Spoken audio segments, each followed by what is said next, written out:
vu un cercueil dans ta maison. Niliona sanduku mnyumba yako. Dieu m'a dit c'était contre toi. Na Mungu alisema ilikuwa ni kinyume yako. Ce cercueil là est brisé dans le nom de Jésus. Sanduku inapasuka katika jina la Yesu. Le Seigneur m'a dit de te dire. Na Bwana ananiambia nikwambie. Il te rassure la protection de toi et tes enfants. Ukingo yako na watoto pendant yako. que je parle, je vois un ange avec une épée devant ta maison. Je veux dire à quelqu'un, ne crains pas. Ils te feront la guerre. Ils ne te vaincront pas. Voilà le message que je t'amène.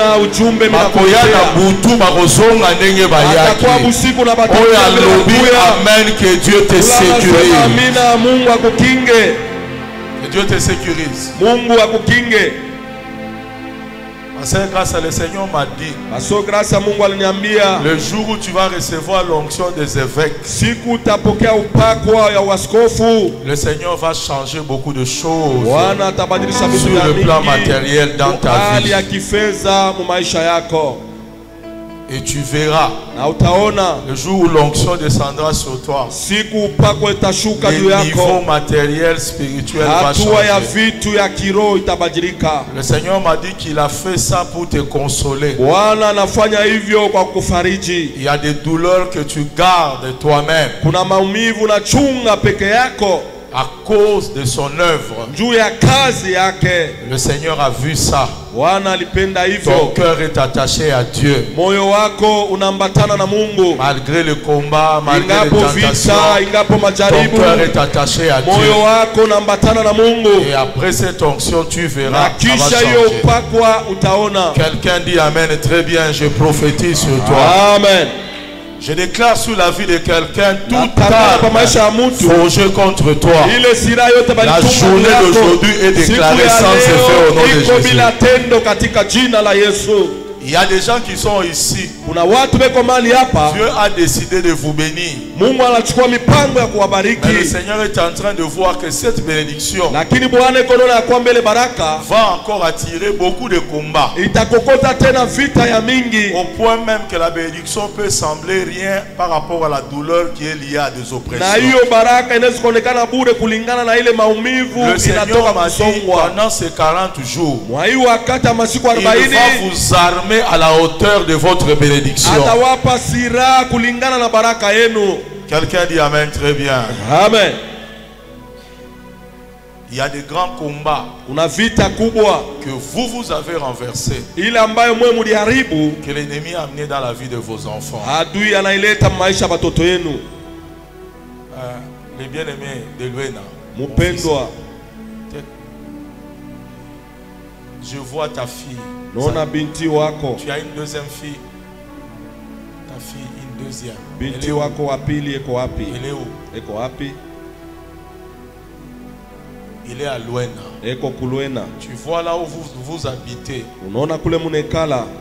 Tu compteras derrière la maison 2 maisons. J'ai vu une attaque venant de là tomber sur cette fille. Et le Seigneur m'a dit parce que tu es dans ces 40 jours et il voulait que tu sois là. Tout le quartier sera en feu la nuit d'aujourd'hui. Personne ne touchera à ton héritage. Je dis personne ne touchera à ton héritage. Vous tous tels que vous êtes dans la famille, ça soit les filles, ça soit les hommes, il y a un grand combat sur votre postérité. Le Seigneur a dit à cause de l'alliance de l'âge, il a béni vos enfants. Vos enfants seront élevés. Vos enfants iront loin. Ils étudieront dans de grandes universités à cause de votre prière. Ne craignez pas pour vos enfants. C'est lui qui se lèvera dans la famille encore pour attaquer vos enfants. Le Seigneur lui arrachera la vie. Ça soit dehors, ça soit à l'intérieur. Quelqu'un qui dit Amen, je prophétise sur tes enfants. Je veux dire à quelqu'un, les enfants c'est votre héritage. Papa Ignace, pendant que je parle, le Seigneur introduit des voiles de mariage dans ta maison. Tes filles vont se marier. Le combat qu'il y avait des mariages est tombé. Toutes tes filles, tu les verras, la première se marie, la deuxième se marie, Et ils vont se marier. Il y a des choses qui ont été volées. Et je vois des sous-vêtements de la première, de la deuxième. Et je vois on vient jeter ça devant l'église. Et le Seigneur dit restitution.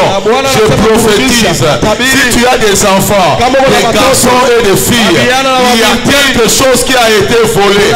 Je dis restitution. Et celui qui dit 3 fois Amen, pendant que je parle, même si ça a été enterré, même si on a amené ça au village, le Seigneur restitue cela. Et celui qui dit Amen est très fort. Que le Seigneur te donne la victoire. Il y a des projets dans la sorcellerie pour détruire et contrôler les vies de plusieurs personnes. Qu'est-ce que c'est la sorcellerie? La sorcellerie, c'est la capacité d'utiliser ou de contrôler une personne, voire même amener la personne à faire des choses par un autre esprit qui n'est pas l'esprit de Dieu. C'est pourquoi dans la sorcellerie, c'est un combat des esprits. C'est-à-dire qui ont l'autorité que Jésus a donnée, tel qu'il est écrit. Voici le miracle qui accompagneront ceux qui vont croire à mon nom. À mon nom, ils imposeront les mains aux malades. Et les malades seront guéris. Ils marcheront sur le serpent. Ils chasseront des mauvais esprits. La journée d'aujourd'hui, le Seigneur augmente l'autorité sur toi contre les mauvais esprits. Et celui qui dit Amen est très bien. Le Seigneur te donne la victoire. Et la sorcellerie utilise la puissance des esprits pour contrôler les vies. Et ces esprits viennent des trois demeures. Ils aiment beaucoup ceux-là qui viennent des cimetières. On appelle ça les esprits des morts. Ils peuvent réveiller les esprits des morts et demander leur service pour contrôler les vies, les mariages, le ménage. Et c'est pourquoi la mort ne quitte pas certaines familles. Et ne le font pas seulement comme ça. Ils le font au travers les alliances et les autels. Il n'y a pas de sorcier sans autel. Et il n'y a pas de sorcier sans sacrifice. Tout le combat de la sorcellerie se fait sur des autels. Ils désirent le sacrifice. Tel que j'ai dit à Papa Ignace, les sous-vêtements de ses filles étaient sur un autel. Les bandes hygiéniques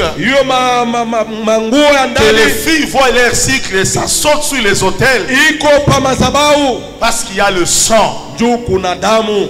Et d'autres même lorsqu'ils n'arrivent pas à voir ton sang, ils viennent avec la séduction pour chercher ta virginité. Ce qui fait que la première personne qui prend ta virginité, si c'est un sorcier, il t'introduit dans une alliance de la mort. Tu connaîtras la mort dans ton intimité. Tu connaîtras la mort dans ta maternité. Tu connaîtras la mort dans ta vie de mariage. Et je sens le Seigneur me dit, même si tu avais égaré tes bandes hygiéniques, même si ton sous-vêtement est sur un autel, même si tes ongles et tes cheveux sont sur l'autel, la journée d'aujourd'hui, l'autel de la sorcellerie est en train d'éclater maintenant. Et c'est lui qui dit 3 fois Amen là où tu es. L'autel de la sorcellerie est détruit. Donne-moi 3 fois Amen, je suis en train de libérer ta vie Parce que c'est la puissance de la délivrance qui opère. Tu peux ou ne pas être là où on a bâti l'autel. Je t'assure au nom de Jésus, les choses que l'œil ne voit pas, Dieu sait que je dis la vérité. Il y a des hôtels qui prennent feu. Pendant que toi tu es ici, tu porteras ton bébé. On ne détruira pas ta maternité. Quelqu'un qui avait très fort. La femme de Junior, ça te concerne. Tu porteras des bébés. Le premier, le deuxième, le troisième. Parce que l'autel est détruit pendant que je parle. Tu ne peux pas venir dans la présence de Dieu, rentrer tel que tu es venu. Celui que je vous prêche, il s'appelle Emmanuel. Simplement son nom fait fléchir les démons. Simplement son nom brise les liens. Je vais dire à quelqu'un, tu ne sortiras pas comme tu es entré. Il y a un feu sur les hôtels des sorciers dans ta famille. Donne-moi un amen bien, je vais le ton amen. Amen signifie ainsi soit-il. Tel que l'apôtre tu l'as dit, ça sera de la même chose. Je vivrai cela. Tes enfants se marieront. Tes garçons iront à l'université. Ils réussiront. Ils deviendront importants dans la société. Que tout plan de la sorcellerie familiale soit détruit, et celui qui dit amen est très fort. Sois libéré, sois libéré. La sorcellerie demande des services aux démons. Ils font les cultes des esprits. Les cultes des esprits. Et dans leur culte, ils communient avec des démons. Les démons les connaissent. Ils parlent avec les démons. Ils demandent le service des démons. Et ils commandent aux démons selon qu'ils veulent d'accomplir leurs désirs. Et c'est là qu'ils reçoivent la capacité de contrôler les vies. Le seul esprit me dit de dire à quelqu'un, même ceux-là qui nous suivent en ligne, à dater de cet instant, Dieu n'autorisera plus à un sorcier de contrôler ta vie. Pendant que je parle, ta vie est en train de sortir loin de tout contrôle de la sorcellerie. Ça soit le domaine des mariages, ça soit le domaine des finances, ça soit le domaine de ta santé, ça soit même le domaine de tes enfants, de ta postérité. Bénirai le fruit de tes entrailles. Pendant que je prêche, ils avaient prévu que tu aies des filles, qu'on les engrosse, qu'ils aient des enfants chez toi à la maison. Que ce soit des filles de honte. Ainsi dit l'Éternel. Tout ce que la sorcellerie avait projeté, celui qu'on appelle Yoshua Mashiach, celui qui est monté à la croix, celui qui a dit tout est accompli, il a tout changé pendant que je prêche. Il demande des services des esprits. Lorsque vous vivez avec un sorcier, votre maison sera infectée par des démons. Commencera à faire des mauvais rêves. C'est là que je vais parler d'abord de la sorcellerie générationnelle. Et la sorcellerie générationnelle, c'est une forme de sorcellerie qui s'identifie par les liens de sang. Ça signifie que nous sommes tourmentés pas par n'importe quelle sorcellerie, par une sorcellerie générationnelle. Ça signifie l'objectif, c'est de génération en génération. Même toi qui m'interprètes, ta femme est attaquée par la sorcellerie générationnelle. Et parce que tu m'interprètes certaines oppressions et la maladie pendant que je parle, tu ne le verras plus dans la vie de ta femme. Ils avaient prévu que ta femme meure, que tu épouses une femme sorcière. Parce que même dans ta famille, on n'a pas voulu de cette femme. Ainsi dit l'Éternel, le cercueil est brisé au nom de Jésus. Alléluia. Je dis c'est brisé au nom de Jésus. Pourquoi générationnel? Il y a des indices. Quel est le premier indice, Job? Quelqu'un rêve à tout moment. Des gens qui sont déjà morts et qui sont membres de sa famille. J'ai rêvé mon oncle, j'ai rêvé ma tante. Je suis en train de rêver ma mère. Mais ce sont déjà des morts. Il n'y a pas de relation, toi, un enfant de Dieu, avec la mort et avec le séjour des morts. Ta destinée n'est même pas là où il y a les morts. Jésus lui-même par là dit laissez les morts enterrer les morts. Mais toi tu pries, tes rêves ne sont toujours des gens qui sont morts. La première des choses, tu peux rêver les morts. Mais si tu rêves les morts, ils étaient membres de ta famille. Ça signifie en d'autres termes, il y a un contrôle de la sorcellerie générationnelle qui veut oppresser ta vie. Le mot générationnel peut être remplacé par le mot héréditaire. Ça signifie c'est une sorcellerie qui fait aller d'une génération à une autre génération. Lorsque celui qui est dans une génération devient vieux, il veut absolument choisir une autre génération à qui il va donner ses pouvoirs pour que cette personne-là, dans sa génération, produise le même effet que lui a produit dans une génération. Laissez-moi te dire, ce que toi tu as vécu, que la sorcellerie de ta famille, tes enfants, j'interdis qu'ils vivent ça. Je prophétise très bien. Amen. Et c'est pourquoi la sorcellerie générationnelle, je peux résumer deuxième point. Non seulement que tu vois des rêves et que ceux qui sont morts sont membres de ta famille, mais c'est la sorcellerie qui est liée au lien de sang et qui a la capacité de se transmettre en utilisant le sang comme moyen de contrôle. John, toi tu as été aussi attaqué par ce type de combat. Même pour étudier, tu as connu des grands combats. Dieu te donne la victoire. Il y a aussi la sœur Noéla qui est là. Tiens-toi debout. C'est toi Noéla. Ornella. Ah, qui?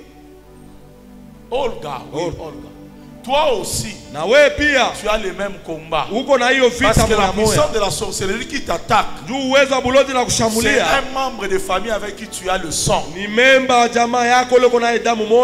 là où tu es, Dieu te libère. Viens ici. Viens ici. Mets la main sur elle pendant que je suis en train de prêcher. Écoutez-moi. S'il y a quelqu'un qui a le même sang que toi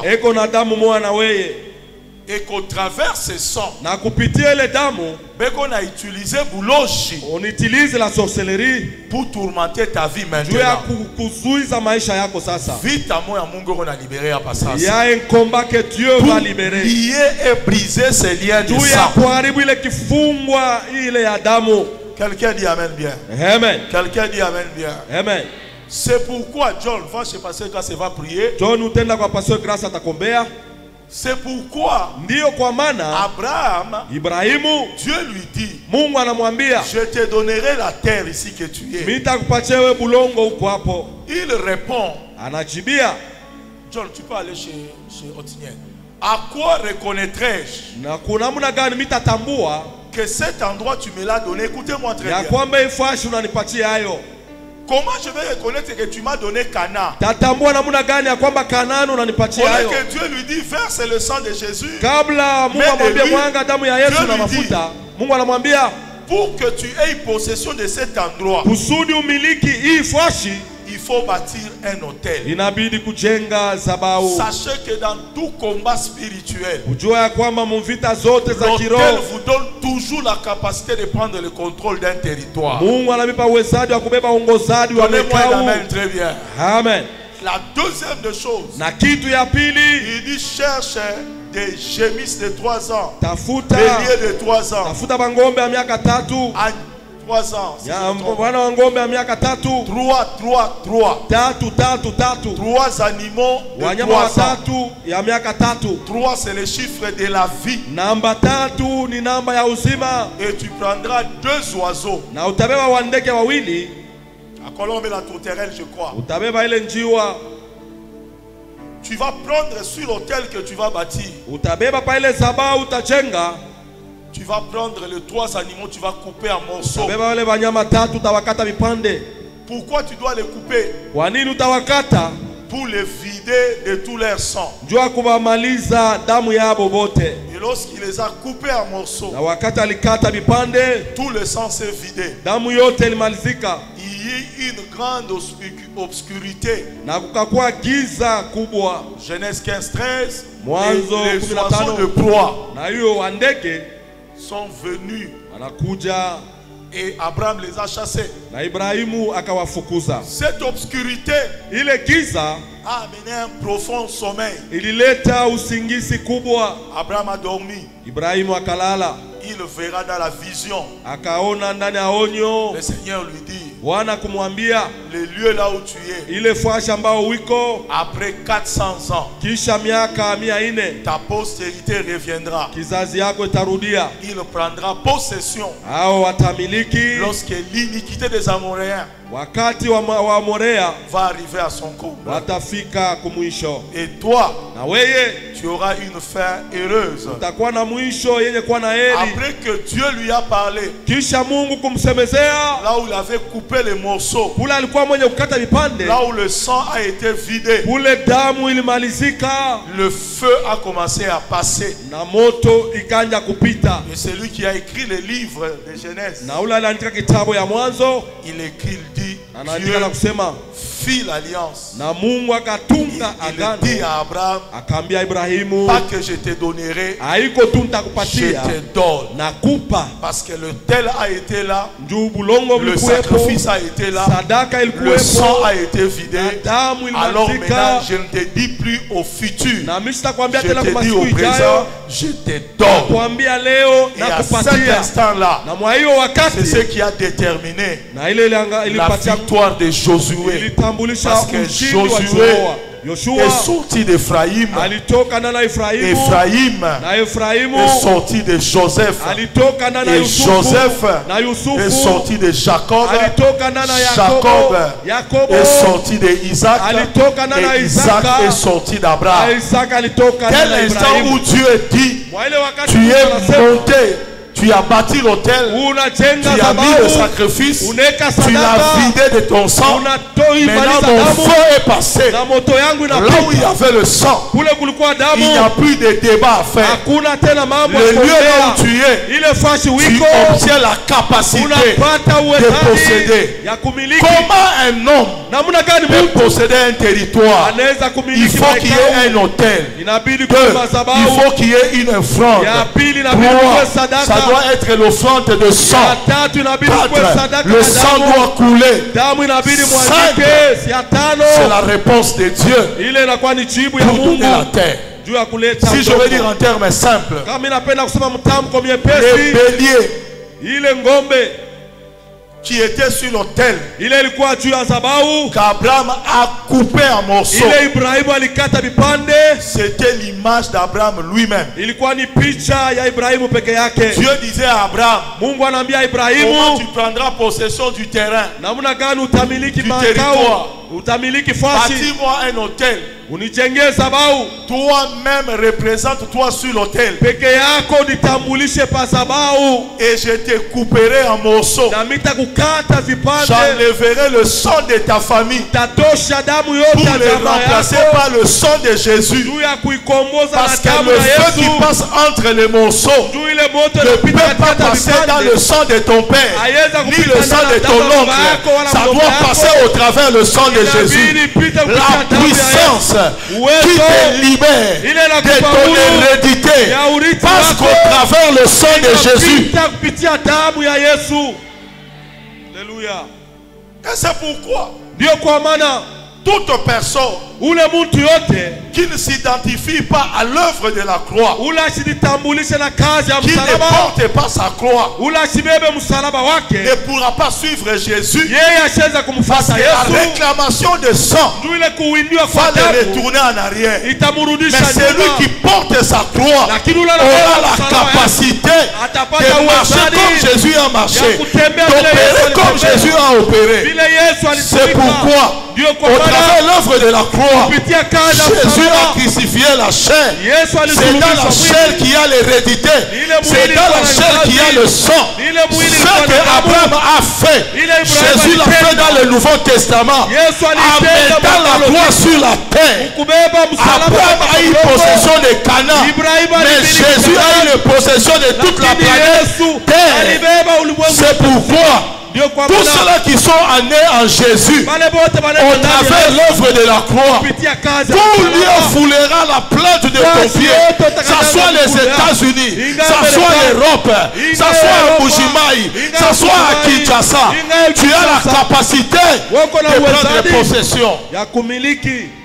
Alléluia. Isaac a semé, il a récolté. Josué est venu, il a combattu, il a eu Canaan. Pourquoi ils ont eu le pouvoir? Parce qu'à Canaan, leur grand-père avait posé l'autel. Et ces territoires-là devaient les obéir. Mais Jésus n'a pas fait l'œuvre à Canaan. Jésus est allé au-delà d'Abraham. Il a posé sa croix. Le sacrifice a été immolé. Le sang a coulé. En sorte qu'à tous ceux qui l'ont reçu, à tous ceux qui croient en son nom, il leur a donné le pouvoir. Partout au monde, un chrétien est appelé à réussir. Donne-moi un amen. Come on. Amen. Come on. Amen. Tu vois, lorsque tu seras aux États-Unis, tu dépasseras même les Américains que tu as trouvés là-bas. Come on, dis amen bien, je te prophétise. Amen. Lorsque tu seras en Afrique du Sud, en Australie, les Australiens te poseront la question: qui es-tu? Comme c'était du temps de Joseph, après Pharaon, Joseph a dominé en Égypte parce que son grand-père Abraham, c'était un homme des hôtels. Mais celui que je vous prêche, qui s'appelle Emmanuel, il est plus qu'Abraham. Celui que je vous annonce, il est plus grand que Moïse. Celui que je vous prêche, il est plus grand que Jacob. Celui que je vous prêche, il est plus grand que Ézéchiel. Celui que je vous prêche, il est l'accomplissement de la loi et des prophètes. Et cet homme-là te donne l'autorité de marcher sur les serpents, de marcher sur les scorpions. Partout là où tu seras, tu es capable de dominer. Je prophétise. Celui qui dit 3 fois amen, saisis la prophétie. Je déclare, en daté de ces 40 jours, tu es devenu sans frontière. Tu réussiras au Congo, tu réussiras à Kinshasa, tu réussiras à Mbujimaï, tu réussiras en Zambie, tu réussiras au Zimbabwe, tu réussiras en Afrique du Sud. Et celui qui dit amen, je dis tu es sans frontière. Je veux dire à un homme de Dieu, ton onction ne s'arrêtera pas ici à Lubumbashi. Tu vois ton onction à toi, ça va aller au-delà des nations.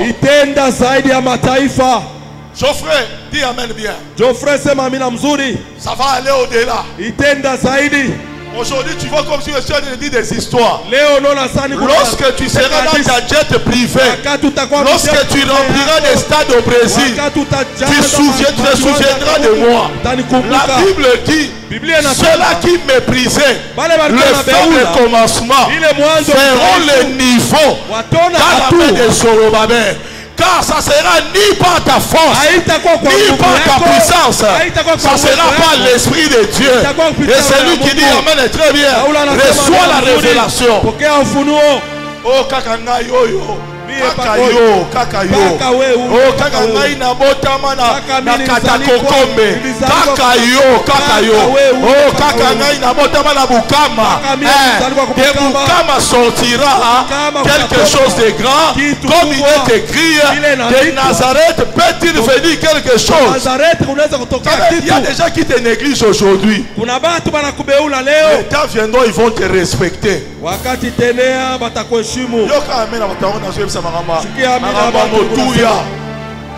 y a des gens qui te voient aujourd'hui comme un papier. Je te donne 3 ans.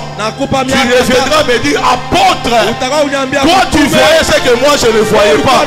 Oui, Dieu m'a établi au-dessus de la communauté pour voir ce que vous n'êtes pas capable de voir.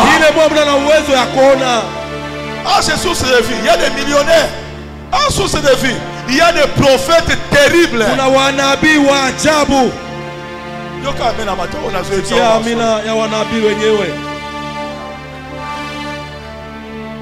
Les gens qui méprisaient le faible commencement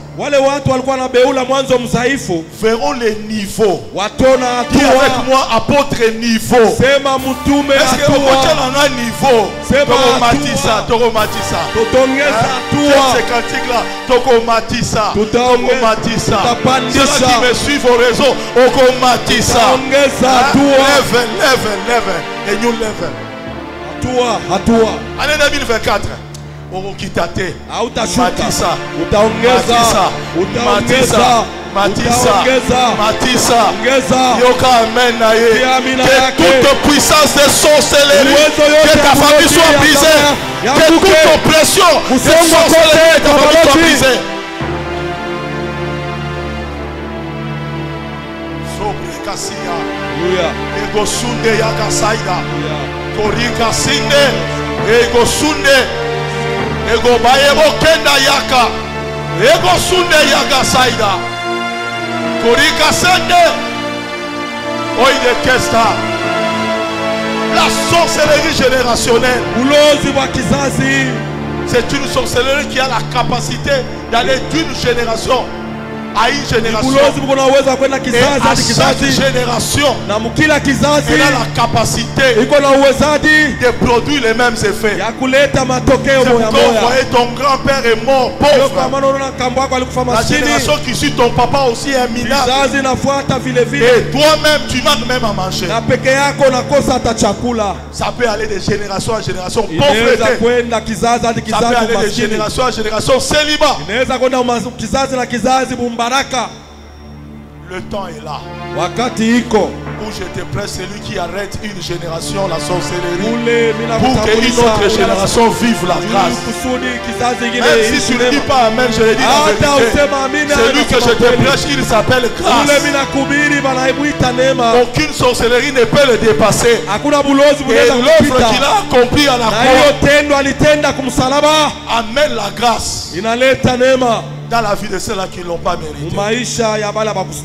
Yoko zala mutu na famille wana. Babundisa yo, mais l'apôtre Israël a dit, ainsi dit l'Éternel, autant tu as souffert, autant tu as connu de combat, autant moi l'Éternel je te consolerai. N'est-ce pas, il est écrit, voici mon serviteur, il montera, il s'élèvera, il prospérera.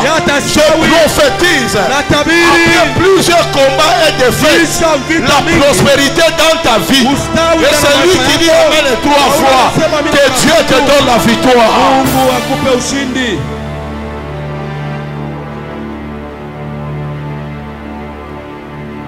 Qu'est-ce que c'est la sorcellerie générationnelle? Elle répète l'histoire de ta mère dans ta vie. Unakuwa narudia historia mama yako mu maisha yako. Elle répète l'histoire de ton père dans ta vie. Historia ya baba yako inarudia mu maisha yako. Elle répète cela. Narudia ile négativement. Ya mubaya. Et tu vois papa a eu ça, maman a eu ça. Unaona baba alikuwa na hiki, mama hiki, dadangu aliishi hiki, ma tante a eu ça. Sangaja aliishi hiki. Et toi-même tu es conscient. Na peke yako kuna samiri. Parce que tu portes un sang. Duko na hiyo damu. Où la sorcellerie est décidée à circuler. Ule bulozi mnachukua mipango ya kutembea na même tes propres enfants tu commences à voir le même signe. Hata watoto yako unaanza kuona maalama moya moya. Tu rêves les morts. Unakuwa na lota bafu.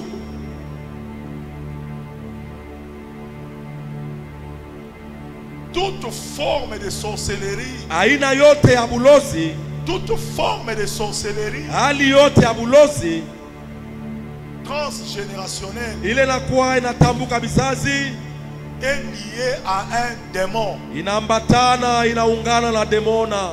Je suis en train de descendre très fort. Niko nashuka na nguvu yote. Pourquoi c'est lié à un démon? Kwa nini inaambatana na demona? Parce que les démons sont liés à des pactes de sang. La première des choses, le premier ancêtre qui a donné son sang, il a introduit toute la postérité qui portera ses sangs dans une direction d'alliance avec Satan. Même ceux-là qui ne sont pas encore nés, ce sang-là les identifie avant même leur existence. Avant même leur existence. Ainsi, ce sang, entre les mains de Satan, Satan étant un esprit, il introduit son esprit dans ce sang. De la même manière, on dit que le sang de Jésus porte la vie. En réalité, la vie du sang de Jésus est liée à son esprit. C'est pourquoi Hébreu écrivant, il dit lesquels qui par un esprit éternel purifiera-t-il notre conscience des œuvres mortes afin que nous servons le Dieu vivant. Le verset qui suit dit Christ a traversé un tabernacle qui n'est pas construite des mains des hommes, avec son propre sang. Il est allé au-delà du voile et il a versé ses sangs.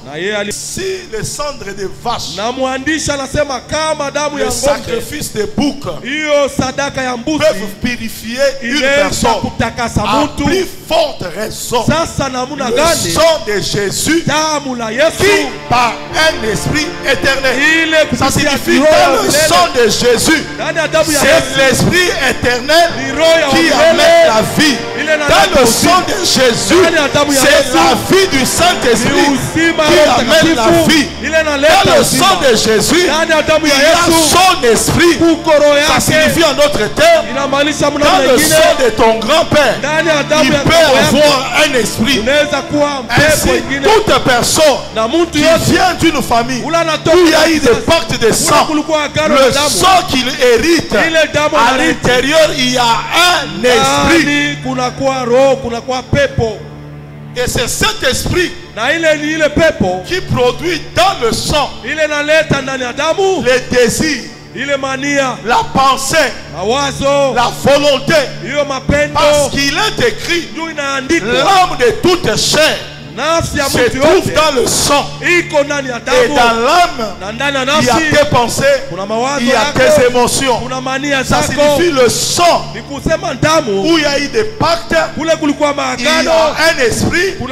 Et cet esprit nourrit, influence votre âme par de mauvaises pensées, de mauvaises décisions, de mauvaises émotions, pour que au travers vos propres actes, et l'histoire de votre famille se répète.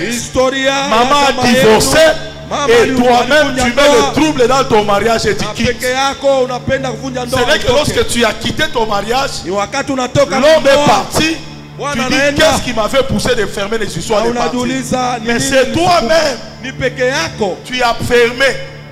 On ne t'a pas influencé. C'est toi-même qui as dit tu as fermé. Mais lorsque tu te rends compte que ta maman aussi, elle aussi n'était pas restée dans le mariage, ça signifie au travers de ces sangs-là, ta manière de penser, ta manière d'agir, tu as reproduit l'histoire. Parce qu'il y a une forme d'oppression, des sorcelleries, des esprits sataniques derrière ton sang.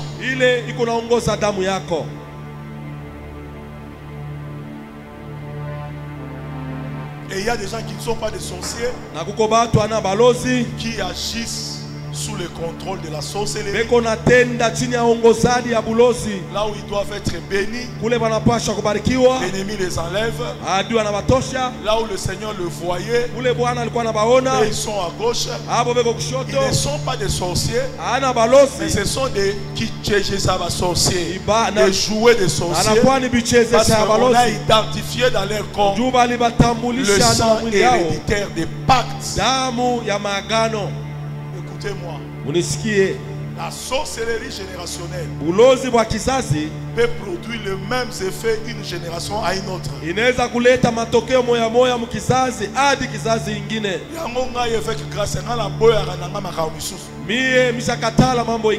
Moi je refuse certaines choses. Si telle personne dans la famille a vécu ça, moi je refuse ça. Et il y a des choses dans la famille qu'il ne faut pas accepter. Maman a connu des avortements, tous tes avortements. Tout ce qui est négatif, fais une liste. Fais une liste.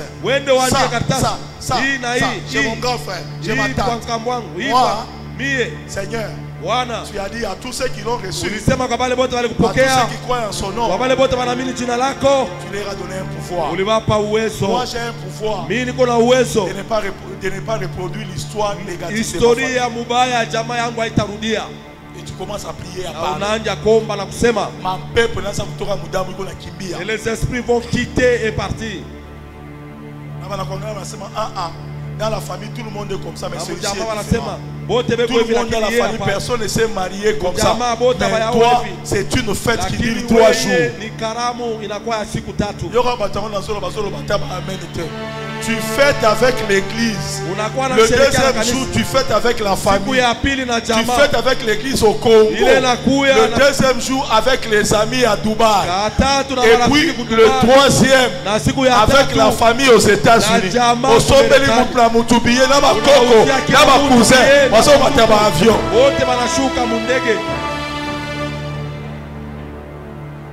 Tu dois refuser certaines choses. Dis amen, je vais terminer. Je ne serai pas là où je vais terminer, je vais mettre le micro. Je refuse de voir certaines choses négatives qui étaient dans la vie de ta maman dans ta vie. Je refuse de voir certaines limitations qui étaient dans la vie de ton père dans ta vie. Même ceux-là qui nous suivent. Parce que la puissance qui va opérer aujourd'hui, même Satan lui-même va dire non. Ça, c'est impossible. Des générations en génération sans travailler. Comment dans cette génération, il y a un certain Ilunga, un certain Matuku qui m'arrête. Vous saurez que Dieu sait s'il n'arrête pas cette sorcellerie, la réclamation vous retournera derrière.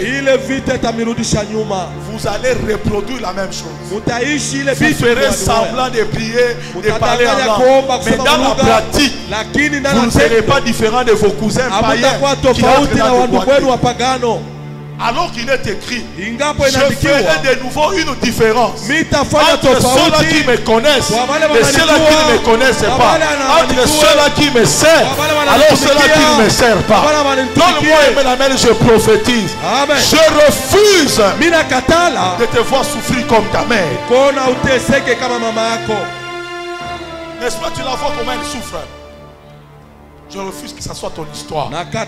Et je suis encore violent. Si c'était ton histoire, il y a un pouvoir de Jésus ici. Ce n'est pas tard. Il est le maître de temps, de circonstances. Si cette puissance opérait déjà, ça déjà ravagé ta ta vie. Il est celui qui a dit Lazare n'est pas mort, Lazare dort. 4 jours après, je te prêche. C'est lui à qui je peux dire ceci. L'ambulance peut venir en retard, le médecin peut arriver en retard, mais celui que je te prêche n'arrivera jamais en retard dans ta vie. Si la puissance opérait déjà aujourd'hui, pendant ces 40 jours, celui que j'appelle le soleil de la justice, celui que j'appelle le narcisse de Saron, celui que j'appelle Emmanuel, celui que j'appelle le vainqueur de Golgotha, aujourd'hui il va venir, il va entrer dans ton sang. Aujourd'hui il va regarder chaque chose qui n'est pas de lui, il va les arracher, au point que dans une année tu regarderas ta vie, il n'y aura rien de négatif que tu peux comparer à ton père, à ta mère, à tes tantes, à tes oncles. Ils te regarderont, ils te diront non, nous n'étions pas comme toi. Il y a quelque chose de particulier. Quelque chose de particulier.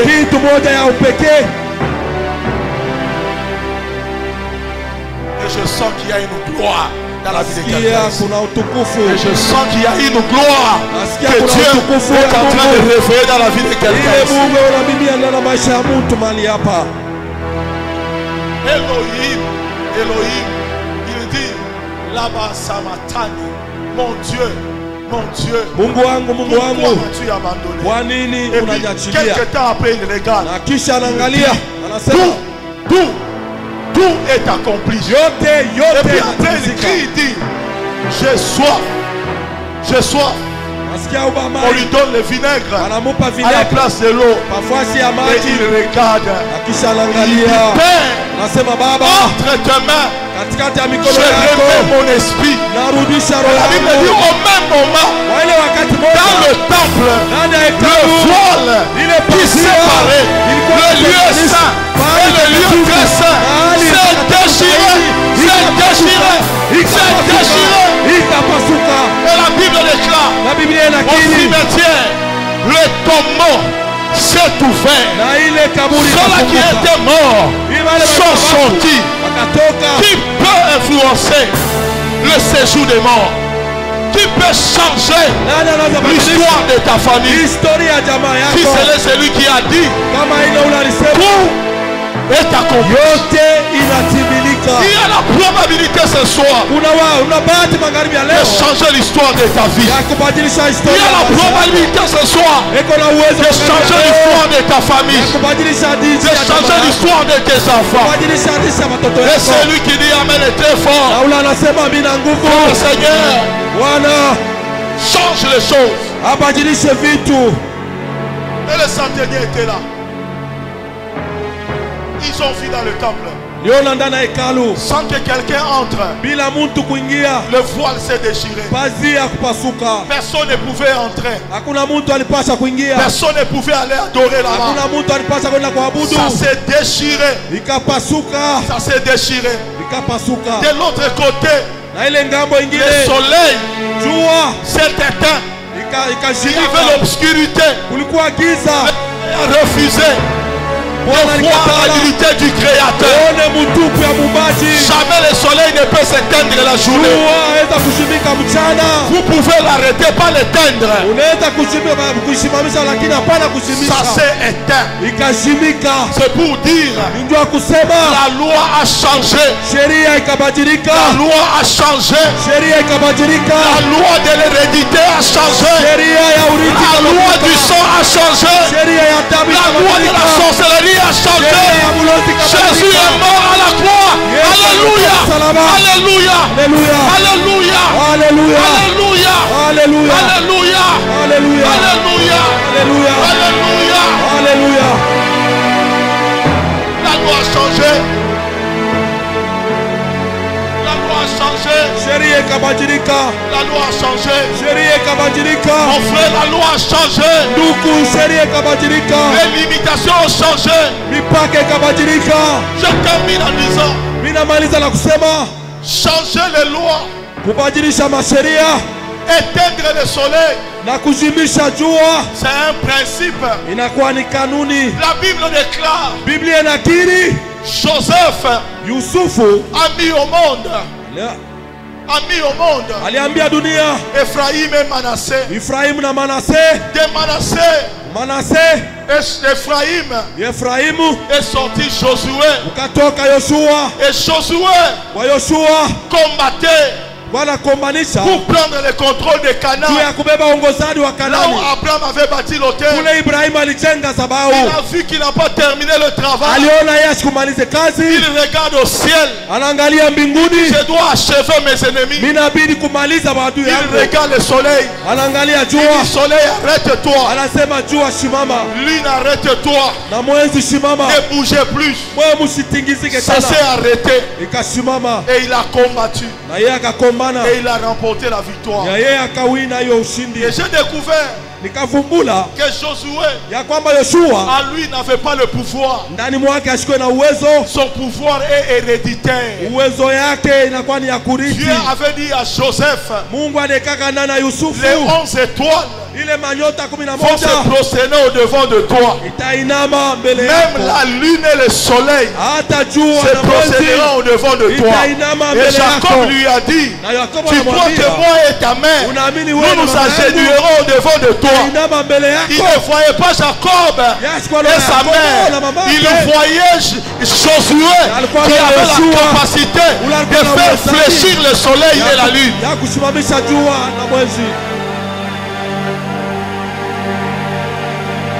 Il voyait Josué à qui le soleil et la lune devaient obéir. Or il ne voyait seulement Josué, parce que le mot Josué vient du terme Yeshua. Ça signifie celui qui viendra, qui est Jésus. Lui n'arrêtera pas le soleil, lui éteindra le soleil, lui éteindra le soleil. Alléluia. Or il est écrit à tous ceux qui l'ont reçu, à tous ceux qui croient en son nom, il leur a donné le pouvoir de devenir enfants de Dieu. Si Jésus a arrêté le soleil, moi et toi, il a éteint le soleil. Moi et toi, nous sommes nés de qui? Si Josué qui est né d'Ephraïm, Ephraïm qui est né de Joseph, il a eu un pouvoir héréditaire sur le soleil. Maintenant nous sommes nés de qui? Et quel pouvoir héréditaire nous avons sur le soleil? Alors je termine en disant. Je termine en disant. Alors qu'est-ce que c'est le soleil? Maintenant, les Égyptiens adoraient les dieux soleil qui dominaient. Le soleil c'est l'occultisme. Le soleil c'est la sorcellerie. Le soleil c'est la magie. Aujourd'hui, je le dis avec force, allez écrire dans vos agendas. Il y a des sorciers dans vos familles qui ne vont pas s'arrêter mais s'éteindre. Tout est bajimisha. Vous les chercherez, vous ne les trouverez pas. Ainsi dit l'Éternel, ceux-là qui te combattaient, tu les chercheras, tu ne les trouveras pas.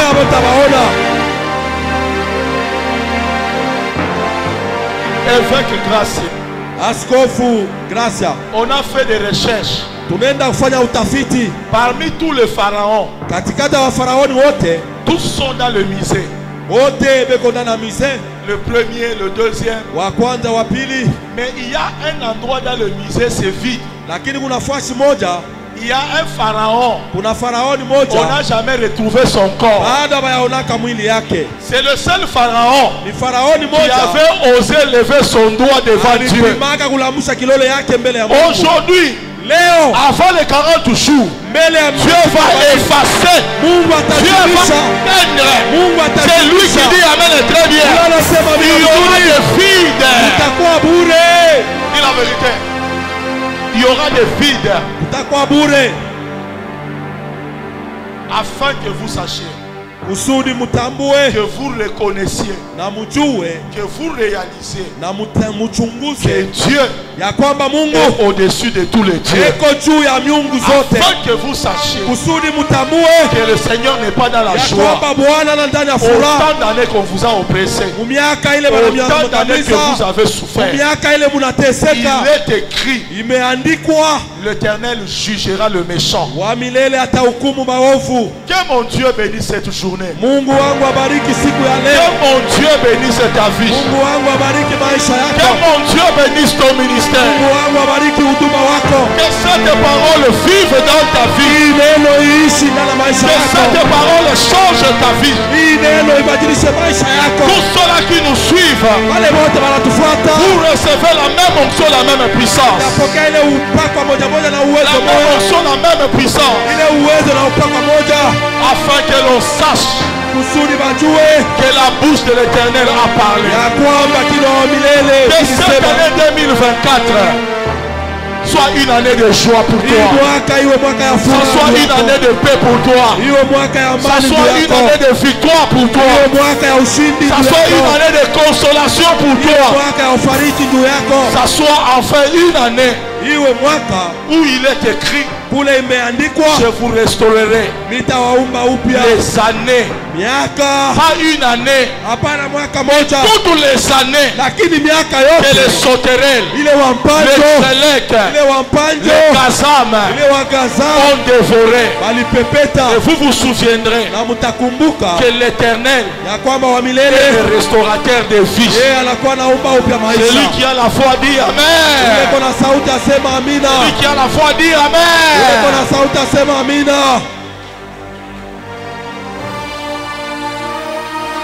Merci Jésus. Je sens son onction. Si je continue, je ne risquerai pas de rester. Toi-même manifeste ta joie. Si tu vas l'acclamer, tu l'acclames. Si tu vas tu l'adores.